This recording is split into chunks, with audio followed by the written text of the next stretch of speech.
Hey guys, and welcome. I just wanted to fly to another video. Today's video is going to be my pregnancy update and my COVID symptoms, being pregnant during COVID, and a life update. There's a lot of things that are transpiring as I make this video, and so I thought it was appropriate to kind of share that because I know a lot of people have gone through it, are going through it, whatever. And yay to me for getting ready 2 videos in a row. That's progress. Okay, so first, I am 14 weeks, 5 days, and I just found out what the gender of the baby is today. I'm gonna insert some clips at the end of this video of that. So up until this point, I'll backtrack. So the reason why I'm saying like this is because the bed looks so raunchy and I don't really have a background yet, so bear with me.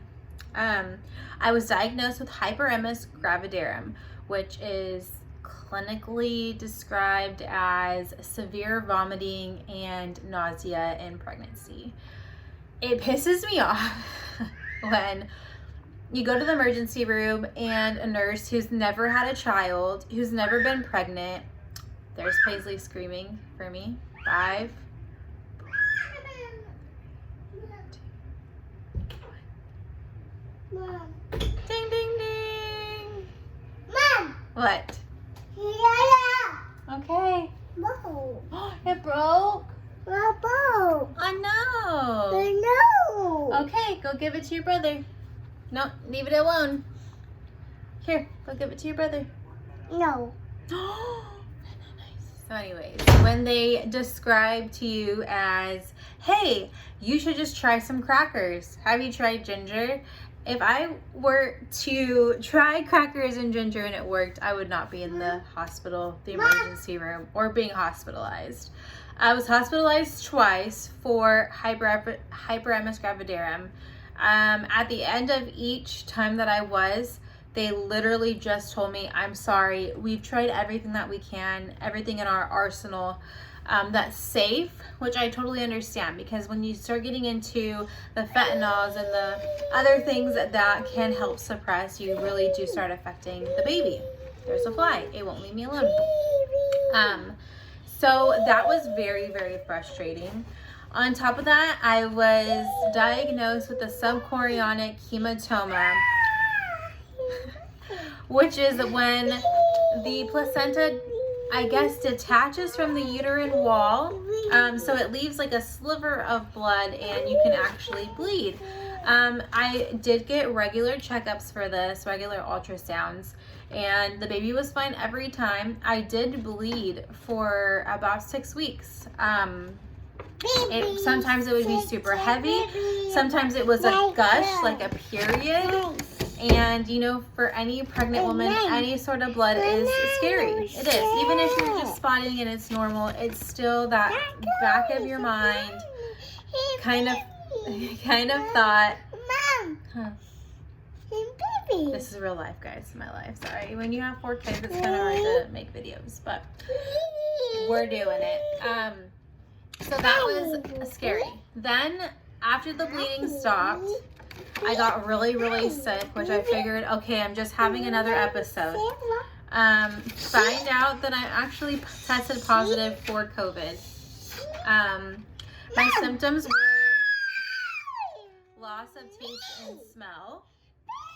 I had this, what? Oh, I had this weird cold-like symptoms, as if my nose was stuffed up and there was drainage, but there was nothing. I could still breathe perfectly fine. I didn't have shortness of breath. I did have body aches and headaches. There's still not a lot of research as far as what happens to pregnant women when they get COVID, if they're more susceptible to getting it, and what actually happens to the baby during that time. So that is a little scary to kind of be in the unknown, but just knowing that like my symptoms weren't as severe, I didn't feel bad. I got over it pretty quickly within a week and a half. I quarantined for over 14 days, and took all the precautionary steps that they wanted me to do. So yeah. Other than that, as far as pregnancy goes, I'm constantly aching. My boobs are huge and engorged at all times, it feels like.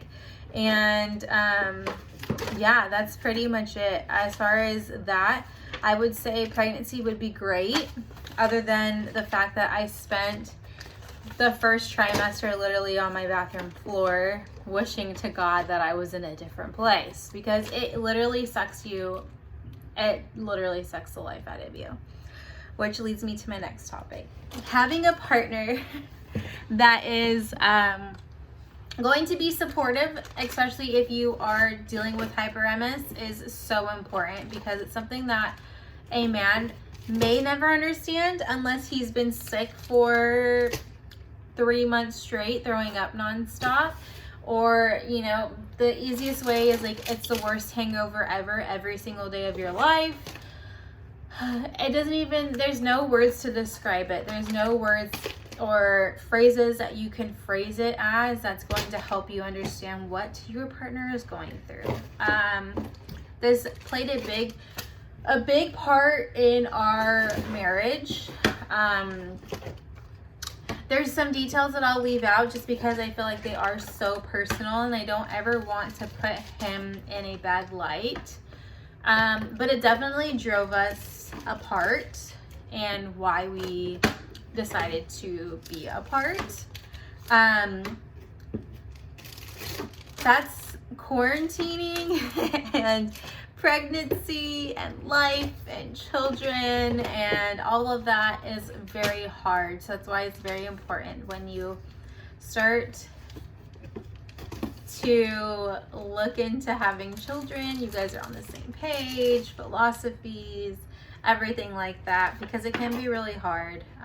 Moral outlook, it is hard. Pregnancy has been a very lonely journey for me. I will just put it that way.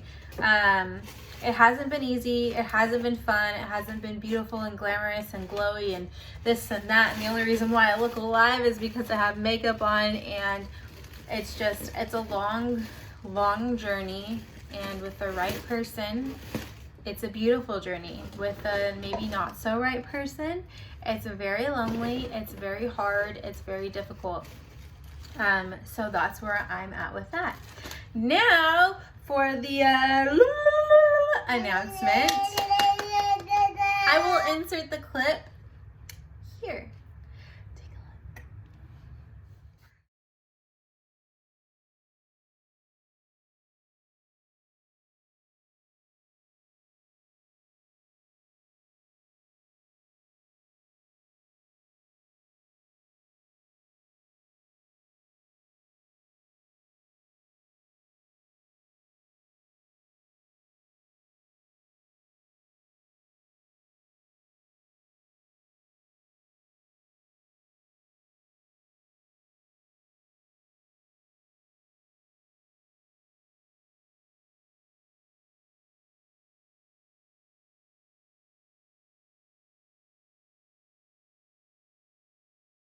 So yes, if you did not notice, it's a boy. Yay! So here's the bump, the little bump. I'm actually wearing pregnancy pants today. The baby was so little and cute. Thanks to Shein, not sponsored. Wish I was, but this is from their maternity. I absolutely am obsessed with it. I feel so girly and cute and prissy and lovey-dovey and cute, and yeah. So thank you guys for watching and keeping up, and I definitely want to do more videos. Pregnancy is not easy, especially if you have issues in pregnancy, and especially if you're doing it alone.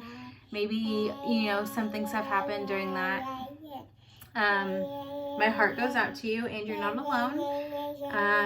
I'm here if you ever want to leave a comment down below. I try to always comment back. I've only gotten like 3 comments in my whole entire YouTube career, but still, I'm here.